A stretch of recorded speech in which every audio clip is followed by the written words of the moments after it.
Hello and welcome to Getting Your Money's Worth, the show that focuses on value. I'm Judith West, and our guest today is Dr. Eric Braverman, author of Younger, Thinner, You Diet. Hi, and thanks for being on the show. Thank you. I have to say, what could be better than being younger and thinner? If there's nothing inside this book, it's already a bestseller. Well, forever young and forever smarter is the goal, right? Okay. Forever young, forever smarter. Well, okay, I'll take them both. Anyway, just to get some of the administrative stuff out of the way, you're director of the Place for Total Health. Place for Achieving Total Health. For Achieving Total Health. What is that?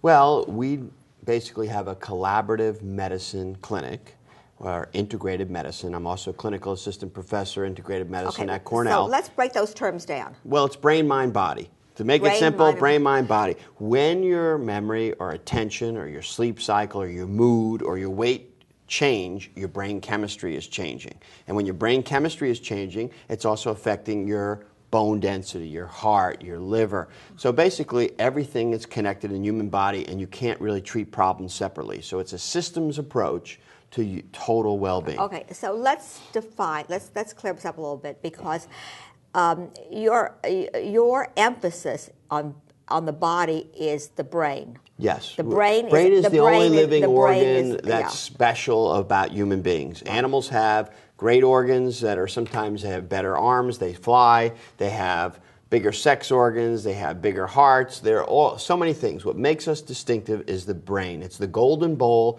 and the spinal cord, the silver cord, the rest is flesh. Does everybody have a different brain? Everybody has a different brain chemistry. We have similar anatomy, but a different brain chemistry. The brain controls your weight, your sleep cycle, your cognitive ability, your learning, memory, attention, your mood, anxiety, your happiness, and basically it coordinates your entire health. It's the holistic organizer.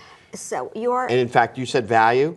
The brain is basically the CEO of the body, and that's why the CEO is important to a company. Yeah, in fact, I think in your book or something, you refer to it, you compare it to the circuit box in the house. That's correct. Right. You the turn the switch on, the juice comes from the circuit box. It's the generator, it's the motor. Right. And, an airplane is basically, the core of an airplane is the engine. It's the engine. It's interesting because most folks think that the heart is what is their engine.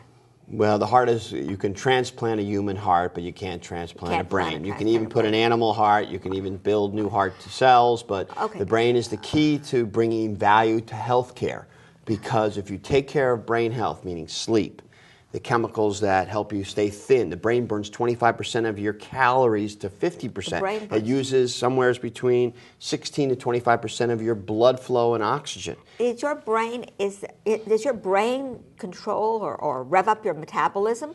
The brain is the number one metabolic enhancer. Every drug that helps you lose weight is basically a brain drug primarily. It either affects a chemical called serotonin or dopamine or adrenaline, and when you build up those chemicals, you either lose your appetite, speed up your metabolism, or burn calories let's go better. Slow, because this is going to be something that people are going to want to remember. So it is the brain that is the that is the controller. Much more than thyroid. In fact, the thyroid actually helps the brain. It enhances its metabolism, but it's a small player. Now, you named 4 components of the brain, and they are, again? Well, they're the energy chemicals. They call them dopamine or other names like adrenaline. Most folks know adrenaline, or they've heard dopamine, right. And then they have choline or acetylcholine, which are the memory and attention chemicals. Okay. And then there's the GABA, which is basically a type of the brain's marijuana or alcohol that kind of relaxes it. And then there's serotonin that helps the brain shut off at night and sleep. Okay. Now, each one of these components of the brain is driven by certain foods, certain activities. How do you get these 4 of them working in sync and in harmony so that your body is indeed functioning at optimum? Well, certainly. The goal is always to balance the brain, because you want to basically have Zen, zone, nirvana, serenity. You want to be intense, relaxed, sleeping, and cognitively alert. And you want to be able to grab from each area whenever you can. And to balance yourself is to be thin, fit, smart, and rested. Is that the same thing as eating one of these U.S. government-approved balanced diets? Well, really, one diet doesn't fit all people. Majority of individuals have a brain print and they have a body print, meaning they have special needs. So one individual needs more calcium because they have more osteoporosis. Another one needs a diet that has more sleep chemicals like tryptophan. They need more protein, so they sleep. But there is something that we can talk to people that will give them value, because everybody's not going to have a genetic fingerprint done of them. Well, actually, we do. We have in the book an age print, brain print quiz where a person can say, all right, I'm really a person that's craving too much sugar or too many carbohydrates. That means my brain is lacking certain chemicals, and then we tell them how to fix it. Everything comes back to the brain. Ultimately, the brain is the engine and boss and the CEO of the company known as your body. So can we make some generalizations?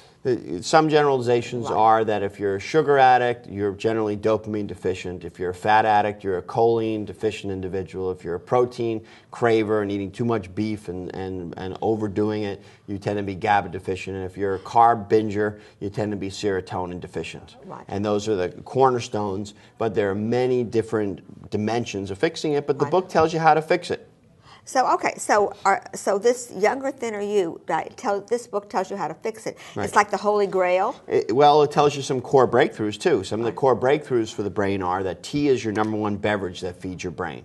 Tea is, all right, let's talk about I like this. tea. I like to give the reason why tea is so much better is there are thousands of nutrients that are antioxidants, that are brain dopamine augmenters, that have certain chemicals like theanine, which are GABA relaxers, and so tea gives weight loss and fitness and alertness. Much better than any sugar and much better than any basic fruit juice type drink. So tea is number one. Spices are number two issue. All right, that's salt is basically bloating people, and it's restaurants. You can go spend $200 in a restaurant in New York, and you still end up with a ton of sodium, and you end bloated. You end up bloated. And what you really need are meals with cumin and sage and different things like oregano and saffron and black pepper and caraway. And the spices have 40 nutrients, and what they do is they make nutrient-rich your calories. So when you have spices, you end up beefing up every calorie you've eaten.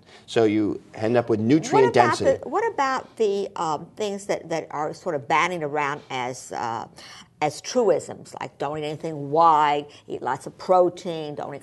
Do you subscribe to those general? Those are general principles that white flour, white pasta, white bread, white salt has no fiber. But there are some people that are gluten sensitive, that have osteoporosis from gluten, and actually have depression from gluten, and they actually have to eat some white bread, and they can't eat wheat. And many individuals with protein, actually there are many individuals with high blood pressure, so that protein, they cannot eat a lot of protein because they have mild kidney failure, and you have to be careful of overloading the protein. So it turns out there's a diet for every condition described in the book. I want you to give us a middle of the road diet. Middle of the road is always make tea your core thing. Always make spices with your food, as a core component. Always make high amounts of fiber. Make fish until you have gills. Always make fish until you have gills. Eat fish until you have gills. Always have yogurt, which is acidophilus rather than dairy and cheese. Those are the cornerstones that you have to focus in on. Yeah, this. I'm going to call it theory of feeding the brain. Mm-hmm. Is that what you feed the brain? Now, you do. It is safe for me to say that you do subscribe to the fact that weight is controlled by the brain. Brain controls the core dimension of your weight. Plus, it controls your choices, and it actually is a metabolic instrument of the body. Is this a Dr. Eric Braverman theory, or is this something that is universally accepted in the medical research? Well, the literature of research, you can open up science and it'll say the brain burns 25% of the calories, at least 25%, 16% of the blood flow, and it's the most important organ of the body. That's a given. Right, that's given. And you can go to the American Bariatric Society, which is the obesity doctors, and it'll say these brain chemicals, from various antidepressants to natural hormones to drugs, all impact brain neurotransmitters, and that's how they control weight.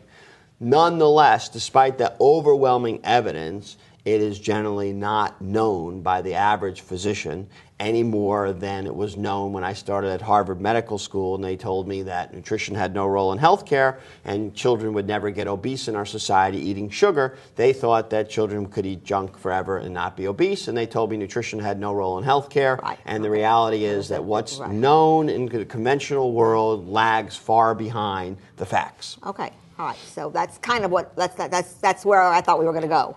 The brain is number one organ for weight loss, and all weight loss is really not about just dieting. It's really a way of life. And that's what I was going to ask you. Does a smart brain work harder, work better? Is there such there's such a thing as saying that there's a smarter brain?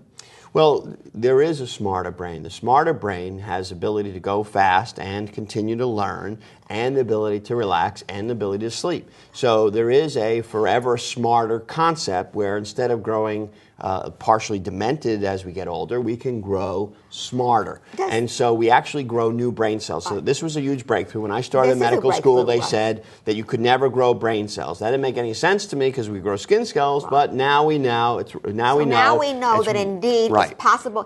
And here's what's recognized. Is it possible to reverse aging?